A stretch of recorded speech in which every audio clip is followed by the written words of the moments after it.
बिस्मिल्लाहिर्रहमानिर्रहीम। अस्सलामुअलैकुम। Welcome back to my channel. I hope आप सब खैरियत से होंगे।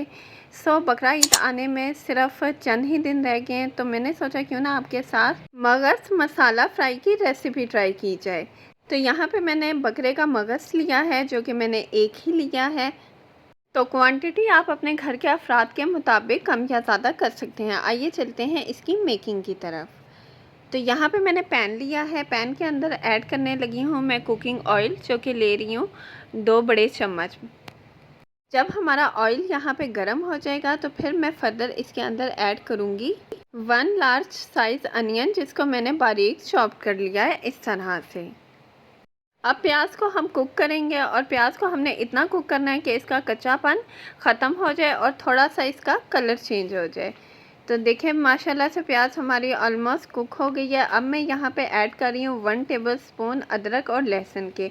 अदरक और लहसुन आपने थोड़ा सा ज़्यादा डालना है, क्योंकि मगज़ की एक स्मेल होती है। स्मेल को ख़त्म करने के लिए हम अदरक लहसुन का इस्तेमाल थोड़ा सा ज़्यादा कर रहे हैं। अब इसको भी 2 से 3 मिनट के लिए मैं इस तरह से ही सौटे करूँगी। बहुत ही अमेजिंग रेसिपी है, आपने इस बकरा ईद पर ज़रूर ट्राई करनी है। नेक्स्ट मैं यहाँ पे ऐड करने लगी हूँ 1 लार्ज टोमेटो, जिसको मैंने इस तरह से चॉप कर लिया था। तो प्याज और टमाटर दोनों ही मैंने चॉप किए हैं। अब मसाले को भी हमने अच्छे से कुक करना है। जितना हम इसको भूनेंगे उतना ही टेस्ट अच्छा आएगा। अब इस स्टेज पे मैं यहाँ पे स्पाइसेस ऐड करने लगी हूँ। तो सबसे पहले मैं यहाँ पे ऐड कर रही हूँ नमक हस्बे ज़ायक़ा। आप अपने टेस्ट के मुताबिक नमक कम या ज़्यादा कर सकते हैं।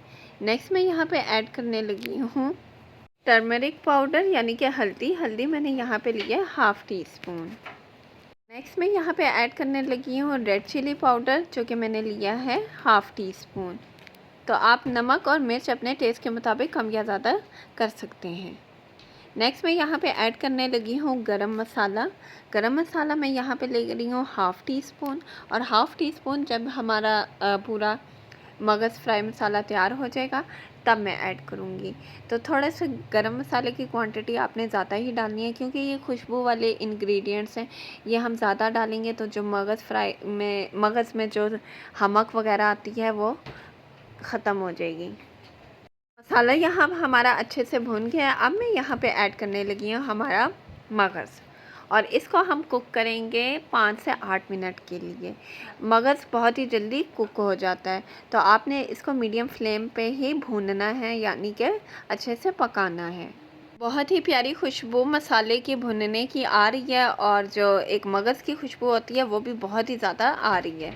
तो आपने इस रेसिपी को आपने ज़रूर ट्राई करना है। ये पराठों के साथ सुबह नाश्ते में बहुत ही ज़्यादा मज़े का लगता है। आप इसको चपाती के साथ भी खा सकते हैं। मज़ीद मैं इसको 4 से 5 मिनट के लिए इसी तरीके से भूनूंगी, और हमारा बकरे का मगज़ फ्राई बिल्कुल रेडी हो जाएगा।